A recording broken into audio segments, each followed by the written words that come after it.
I want you to look at this man.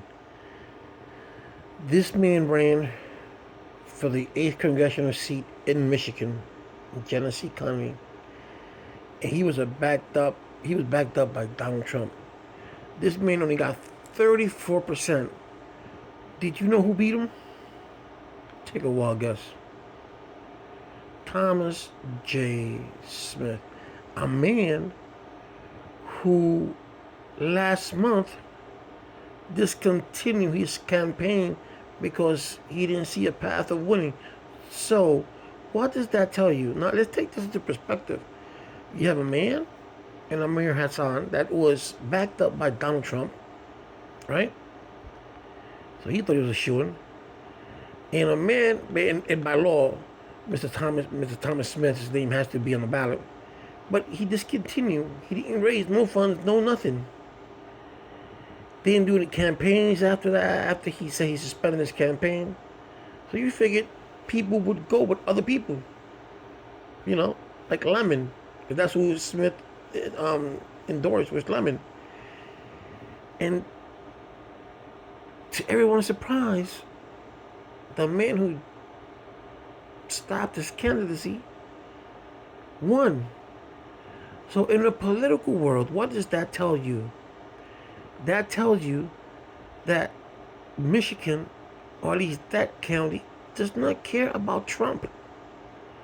Does not care what he thinks, does not care what he says. It's not, because all of this is affecting those people, are affecting the people of that county.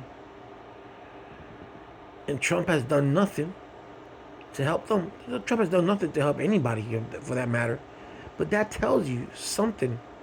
And let me say this, as a person who has studied political science, I want to take this time to take it to the Democrats.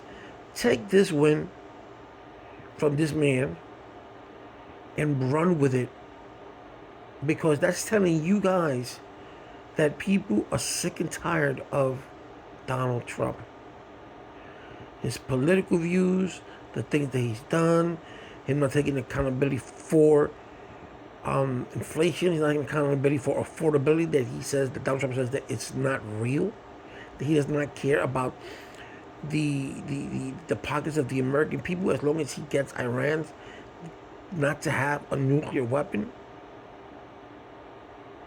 Those things affect Republicans, Democrats, Independents, and those who don't vote. It affects us in general. And for him not to care, that's not a good thing to do. But it also should be to the Democrat, to now that you know what you messed up in 2024, what they held you accountable for when they say it was prices. Take that into consideration, Democrats. Pin that to the people's head. Let them know that you are for the lower class, that you're for the middle class, that you're tired of giving to the rich. That is very simple. You're tired of giving to the rich. You do that, and you will see a win. Cater to those who need catering to. That's just plain and simple. Don't turn your back on democratic socialism or socialism like Badami. Don't turn your back on that. But also acknowledge that we are in a crisis and people are suffering. Joe Biden left this country in a good state. Whether you want to believe it or not, like I said, I'm independent, but he left us in a good state.